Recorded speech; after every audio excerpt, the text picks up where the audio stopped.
জামাতে ইসলামী ক্ষমতায় গেলে মহিলাদেরকে ঘর থেকে বের হতে দিবে না, আর যদি দেও আস্তে করে এনে জোর করে একটা বুরকা পরে, জোর করে পরানো লাগবে না।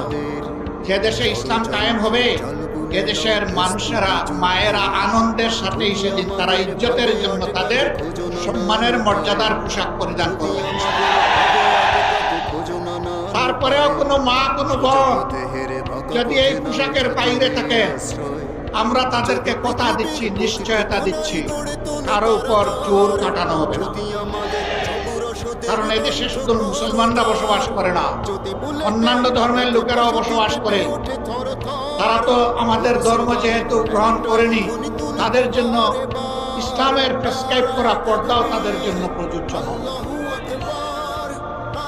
তারা যদি ইসলামের সৌন্দর্যে অভিভূত হয়ে ইসলাম কবুল করে, সেটা ভিন্ন কথা। তাদেরকে